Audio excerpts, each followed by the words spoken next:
the short-sighted decision to delay the rebuilding program for England's new hospitals, ostensibly to save money in the short term, is proving to be a fiscally irresponsible and potentially dangerous gamble. The postponement of construction on 18 out of 40 new hospitals, initially promised by Boris Johnson in 2019, until at least 2030, the original projected completion date for all 40, is a stark illustration of this failure of strategy. This delay, implemented to manage strained public finances, is forcing NHS trusts into a costly and precarious predicament.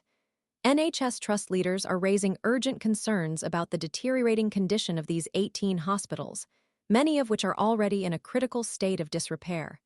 They warn that several, including St Mary's Hospital in London, risk structural collapse before the delayed reconstruction even begins.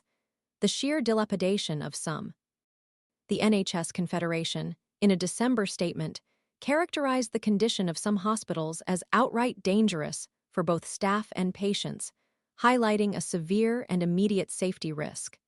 Torbay Hospital in Devon, the NHS's third oldest hospital and one of the projects facing significant delays, serves as a stark example of the consequences of this deferred maintenance.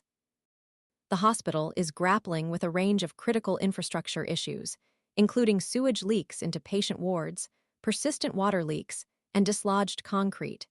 The sheer cost of simply maintaining the building's functionality, a staggering £1 million annually, is unsustainable, particularly considering the impending demolition.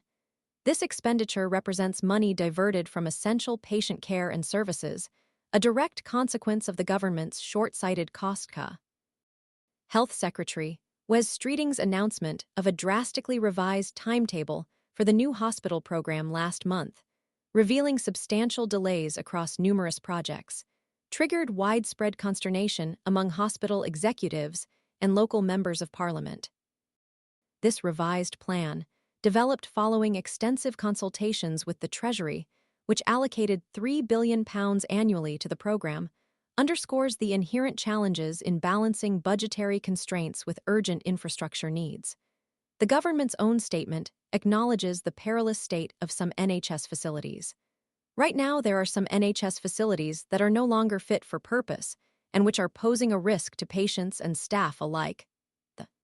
The statement further recognizes that the current government inherited an NHS estate already suffering from years of underinvestment. However, these building delays threaten to exacerbate the already precarious situation, potentially leading to a further deterioration of facilities in the years to come. This acknowledgement of pre-existing issues does not excuse the current government's inaction and the consequential risks to patient and staff safety. A Department of Health and Social Care spokesperson attempted to justify the delays, stating, "This government inherited a broken NHS, and Lord Darcy's investigation found that capital investment has been neglected. No one is under any illusions that the NHS estate we inherited is crumbling, but the new hospital program was on a completely unrealistic timeframe and was unfunded. The program is now on a credible and sustainable footing, and we are committed." The spokesperson emphasized the government's commitment to investing £13.6 billion in NHS capital next year, the highest annual capital investment since before 2010.